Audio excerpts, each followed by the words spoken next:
കൂട്ടുകാരെ, എല്ലാവർക്കും നീച്ചൂസ് വേൾഡിൻ്റെ പുതിയൊരു വീഡിയോയിലേക്ക് സ്വാഗതം. എല്ലാവരും സുഖമായിട്ടിരിക്കുന്നെന്ന് വിശ്വസിക്കുന്നു. ഞങ്ങളിവിടെ സുഖമായിട്ടിരിക്കുകയാണ്. അപ്പോൾ എല്ലാവരും സന്തോഷത്തോടെയും ആരോഗ്യത്തോടെയും ഒക്കെ ഇരിക്കുക കേട്ടോ.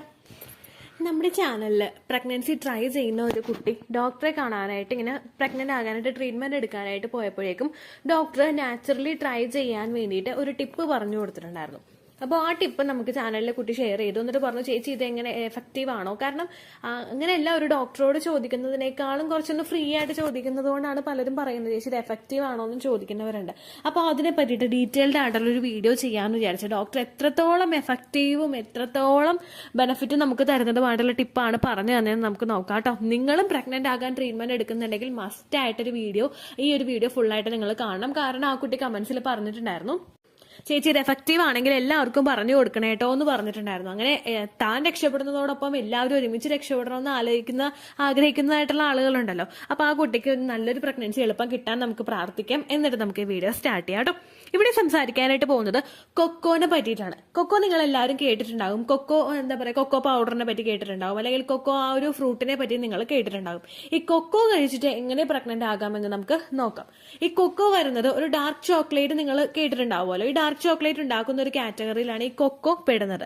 ഇതിലെ ആന്റി ഓക്സിഡൻസും അതുപോലെ തന്നെ മിനറൽസും ഫെർട്ടിലിറ്റി ഇൻക്രീസ് ആക്കാൻ വേണ്ടിയിട്ട് ഒരുപാട് സഹായിക്കുന്നവയാണ്.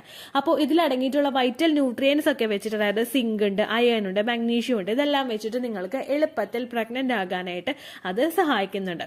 നമ്മളുടെ ശരീരത്തിലെ ആസിഡും ആൽക്കലൈനുമായിട്ടുള്ള ഒരു ബാലൻസ് മെയിൻറ്റെയിൻ ചെയ്യാൻ വേണ്ടിയിട്ടും കൊക്കോ സഹായിക്കുന്നു. ആസിഡും ആൽക്കലിയും തമ്മിലുള്ള ബാലൻസ് നമ്മളുടെ ശരീരത്തിൽ ഇല്ല എങ്കിൽ നമ്മളുടെ ശരീരത്തിനകത്തേക്ക് സെമന് പ്രവേശിക്കാനായിട്ട് സാധിക്കില്ല. ആ ഒരു pH ബാലൻസിൽ നഷ്ടം വരുമ്പോഴാണ് സെമൻ ശരീരത്തിനകത്ത് വെച്ച് എൻ്റർ ആവുന്നതിന് മുൻപ് തന്നെ നശിച്ചു പോകുന്നതും അതുപോലെ നമുക്ക് വജൈനയിൽ കൂടുതൽ ഇൻഫെക്ഷൻസും ഇച്ചിങ്ങും ഒക്കെ ഉണ്ടാവാനായിട്ടുള്ള ഒരു കാരണം. ആ ഒരു എൻട്രൻസ്, അതായത് സെമൻ കടക്കുന്ന എൻട്രൻസിൽ തന്നെ ബുദ്ധിമുട്ടുണ്ടെങ്കിൽ അവിടെ നമുക്ക് പ്രഗ്നൻസി കിട്ടുമോ? അപ്പോൾ കിട്ടില്ല. അപ്പോൾ നമുക്ക് അവിടെ പ്രഗ്നൻസി ആകണമെങ്കിൽ ആ ഒരു എൻട്രൻസ് തന്നെ കൃത്യമായിട്ടുണ്ടാവണം. അത് ഒരു ബാലൻസ് മെയിൻറ്റെയിൻ ചെയ്യാൻ വേണ്ടിയിട്ട് ഇത് സഹായിക്കുന്നുണ്ട്. അത് മാത്രമല്ല, ഇതിലടങ്ങിയിട്ടുള്ള മിനറൽസ് ആയിട്ടുള്ള zinc, iron, magnesium, potassium, calcium, manganese എന്നിവ നമ്മളുടെ ശരീരത്തിലെ റെഡ് ബ്ലഡ് സെൽസിന്റെ പ്രൊഡക്ഷൻ വർദ്ധിപ്പിക്കുന്നതിനും നമ്മുടെ എൻഡോമെട്രിയൽ തിക്നെസ് കൃത്യമായിട്ട് കൊണ്ടുവരുന്നതിനും നമ്മുടെ ഓവുലേഷൻ കൃത്യമായിട്ട് നടക്കുന്നതിനും വേണ്ടിയിട്ട് സഹായിക്കുന്നു. എൻഡോമെട്രിയൽ തിക്നെസ് നമുക്ക് അവിടെ കൃത്യമായിട്ടുണ്ടെങ്കിൽ മാത്രമേ നമ്മുടെ ആ ഒരു യൂട്രസിനകത്തേക്ക് കുഞ്ഞിന് പറ്റിപ്പിടിച്ച് വളരാനായിട്ട് സാധിക്കുകയുള്ളൂ. എൻഡോമെട്രിയൽ തിക്നെസ് പ്രോപ്പർ അല്ല എങ്കിൽ ഫെർട്ടിലൈസ്ഡ് ആയിട്ട് വരുന്ന അണ്ടത്തിന് എത്രത്തോളം ക്വാളിറ്റി ഉണ്ടെന്ന് പറഞ്ഞു കഴിഞ്ഞാലും ആ ഒരു ബ്ലാസ്റ്റോസിസ്റ്റിനെ നമുക്ക് അവിടെ ഒരു ഇംപ്ലാന്റേഷൻ നടത്തിക്ക് മുമ്പോട്ടേക്ക് പോകാനായിട്ട് സാധിക്കില്ല. എൻഡോമെട്രിയൽ ലൈനിങ് തിന്നാവുകയും പെട്ടെന്ന് തന്നെ ഷെഡ് ആവുകയും ചെയ്യുന്ന ഒരു കണ്ടീഷനിലാണ് ഇരിക്കുന്നതെങ്കിൽ അവിടെ പ്രഗ്നൻസി പോസിബിൾ അല്ല. അപ്പോൾ എൻഡോമെട്രിയൽ ലൈനിങ്ങിനെ ഒന്ന് തിക്കാക്കി മെയിൻറ്റെയിൻ ചെയ്യുന്നതിന് വേണ്ടിയിട്ട് ഇത് സഹായിക്കുന്നു. അത് മാത്രമല്ല, ഹെൽത്തി ആയിട്ട് ഓവുലേഷൻ നടക്കുന്നതിന് വേണ്ടിയിട്ടും സഹായിക്കുന്നു. ഹെൽത്തി ഓവുലേഷന്റെ ഒരു റിലവൻസിനെ പറ്റിയിട്ട് പലരും നമ്മുടെ ചാനലിലൊട്ടും അവെയർ അല്ല. അതായത് ഓവുലേഷൻ നടക്കണമെങ്കിൽ നമുക്ക് വെറുതെ ഓവുലേഷൻ നടന്നാൽ പോരാ, നമുക്ക് അവിടെ പ്രൊഡ്യൂസ് ആയി പുറത്തേക്ക് വരുന്ന അണ്ടത്തിന് ക്വാളിറ്റി വേണം, അതിന്റെ DNA സ്ട്രക്ചർ കൃത്യമായിട്ട് വേണം. അതെല്ലാം കൃത്യമായിട്ട് നടന്നിട്ടില്ല എങ്കിൽ സെമന് ക്വാളിറ്റി ഉണ്ടെങ്കിലും ആ ഉണ്ടായി വരുന്ന ആ ഒരു ഫെർട്ടിലൈസ്ഡ് ആയിട്ടുള്ള എഗ്ഗിനെ മുൻപോട്ടേക്ക് പിടിച്ചു പോകാനായിട്ട് കഴിയില്ല. അതിനെന്തെങ്കിലും ബർത്ത് ഡിഫക്ട്സ് ഉണ്ടാവാനായിട്ട് സാധ്യതയുണ്ട്. ചിലത് ഗ്രോത്ത് നിന്നു പോകും, ചിലർക്ക് ഹാർട്ട് ബീറ്റ് ഇല്ലാതെ ആ പ്രഗ്നൻസി നിന്നു പോകും. അതെല്ലാം ഒന്ന് പ്രിവെന്റ് ചെയ്യണമെങ്കിൽ നമ്മളുടെ ആ ഹെൽത്തി ആയിട്ടുള്ള ഒരു ഓവുലേഷൻ നടക്കണം. പലരും പ്രഗ്നൻസിയുടെ ട്രീറ്റ്മെന്റ് എടുക്കുമ്പോഴേക്കും ഇഞ്ചക്ഷൻ എടുത്താണെങ്കിലും മെഡിസിൻസ് കഴിച്ചിട്ടാണെങ്കിലും ഓവുലേഷൻ വരുത്തി വെക്കുമ്പോഴേക്കും ആ ഉണ്ടാവുന്ന അണ്ടത്തിന് ഗ്രോത്ത് ഉണ്ടാകുന്നതോടൊപ്പം തന്നെ ക്വാളിറ്റി ഉണ്ടായിക്കൊള്ളണമെന്നില്ല. അതുകൊണ്ടാണ് ആ ക്വാളിറ്റിയും കൂടി സപ്പോർട്ട് ചെയ്യാൻ വേണ്ടിയിട്ട് ഡോക്ടേഴ്സ് മെഡിസിൻസ് തരുന്നത്, ഫോളിക് ആസിഡിന്റെയും അയോണിന്റെയും കാൽസ്യത്തിന്റെ ഒക്കെ സപ്ലിമെന്റ്സ് തരുന്നത്. അപ്പോൾ ഈ ഒരു ബെനിഫിറ്റ് ആണ് നമ്മൾ ഈ ഒരു കൊക്കോ പൗഡർ എടുത്തു കഴിഞ്ഞാൽ നമുക്ക് കിട്ടുന്നത്. അതുപോലെ തന്നെ ഇതിലടങ്ങിയിട്ടുള്ള കാൽസ്യം കുഞ്ഞിന്റെയും അമ്മയുടെയും ബോൺ സ്ട്രെങ്ത്തിനും ഇമ്മ്യൂൺ സിസ്റ്റം കൃത്യമായിട്ട് നടക്കുന്നതിന് വേണ്ടിയിട്ടും സഹായിക്കുന്നു. നമ്മളുടെ ശരീരത്തിലെ ഇമ്മ്യൂണിറ്റി കുറവാണെങ്കിൽ, നമുക്ക് രോഗപ്രതിരോധ ശക്തി കുറവാണെങ്കിൽ പെട്ടെന്ന് നമുക്ക് ഇൽനെസ് ഉണ്ടാകും, അതായത് വയ്യായികകൾ പെട്ടെന്ന് വരാനായിട്ട് തുടങ്ങും. അതിനൊന്ന് ക്യൂർ ചെയ്യുന്നതും അതുപോലെ തന്നെ കുഞ്ഞിന്റെ ബോൺ സ്ട്രെങ്ത്, കുഞ്ഞിന് കൃത്യമായിട്ട് ആ ഒരു സ്ട്രക്ചർ വരണമെങ്കിൽ കാൽസ്യവും അയോണും ഫോളിക് ആസിഡും ഒക്കെ കുഞ്ഞിന്റെ ശരീരത്തിലോട്ട് പ്രോപ്പറായിട്ട് എത്തണം. ഇതെല്ലാം എത്തുന്നത് അതിന് വേണ്ടിയിട്ട് ഈ കൊക്കോ പൗഡർ ഉപയോഗിക്കുന്നത് നിങ്ങളെ സഹായിക്കുന്നു. അത് മാത്രമല്ല, ഇതിലടങ്ങിയിട്ടുള്ള ഫെനൈലിതലാമൈൻ നമ്മളുടെ ശരീരത്തിൽ ഡോപ്പമിന്റെയും സെറട്ടോണിന്റെയും പ്രൊഡക്ഷൻ വർദ്ധിപ്പിക്കുന്നു. ഹാപ്പി ഹോർമോൺസും പ്ലഷർ തരുന്ന ഹോർമോൺസും ശരീരത്തിൽ പ്രൊഡ്യൂസ് ആവുകയാണെങ്കിൽ നമുക്ക് സ്ട്രെസ് ഓട്ടോമാറ്റിക്കലി റിഡ്യൂസ് ആവുന്നു. സ്ട്രെസ് എന്ന് പറയുന്ന ഒരു കാര്യം നമ്മൾ ഓട്ടോമാറ്റിക്കലി നമ്മളുടെ ശരീരത്തിൽ ചിന്തിച്ചു കൂട്ടുന്ന സ്ട്രെസ് ഉണ്ട്. അതുപോലെ തന്നെ നമ്മളുടെ ശരീരം ഹോർമോൺ ഷിഫ്റ്റ് മൂലം നമുക്ക് ഉണ്ടാക്കി തരുന്ന ഒരു സ്ട്രെസ്സും ഉണ്ട്.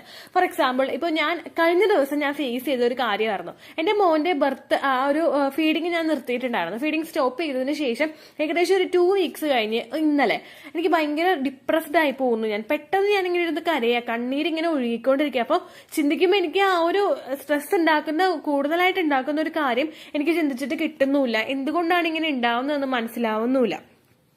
നമുക്ക് നമ്മുടെ ശരീരത്തിൽ തന്നെ പെട്ടെന്ന് ഇങ്ങനെയുള്ള മാറ്റങ്ങൾ ഉണ്ടാവുമ്പോഴേക്കും നമ്മൾ ചിന്തിച്ചു കൂട്ടാതെ അല്ലെങ്കിൽ ആ ഒരു സറൗണ്ടിങ്സിൽ നമ്മൾ നിൽക്കാതെ, അതായത് നമ്മുടെ ജോലി സ്ഥലത്ത് നിന്നോ അല്ലെങ്കിൽ ഭർത്താവിന്റെ അടുത്ത് നിന്നോ ഇല്ലോസിന്റെ അടുത്ത് നിന്നോ വീട്ടിൽ നിന്നോ ഒരു സ്ട്രെസ് വരാതെ നമുക്ക് ആ ഒരു സ്ട്രെസ്ഫുൾ ആയിട്ടുള്ള ഒരു കണ്ടീഷനിൽ ഹോർമോൺസിന്റെ ഇംബാലൻസസ് മൂലം നമ്മൾ എത്തിപ്പെടുമ്പോഴേക്കും അതിനെ ഒന്ന് റിഡ്യൂസ് ചെയ്യാൻ വേണ്ടിയിട്ട്, അതിന്റെ പവറിനെ ഒന്ന് കുറച്ച് നമ്മളുടെ ശരീരത്തിൽ ഹാപ്പി ഹോർമോൺസിന്റെ പ്രൊഡക്ഷൻ വർദ്ധിപ്പിക്കാൻ വേണ്ടിയിട്ട് ഈ കൊക്കോ ഉപയോഗിക്കുന്നത് നിങ്ങളെ സഹായിക്കുന്നു.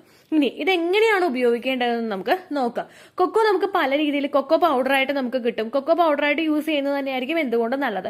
ഈസിലി സൂപ്പർ മാർക്കറ്റുകളിൽ നിന്നും അതുപോലെ ഓൺലൈൻ സ്റ്റോർസിൽ നിന്നും നിങ്ങൾക്ക് കൊക്കോ പൗഡർ അവൈലബിൾ ആയിരിക്കും.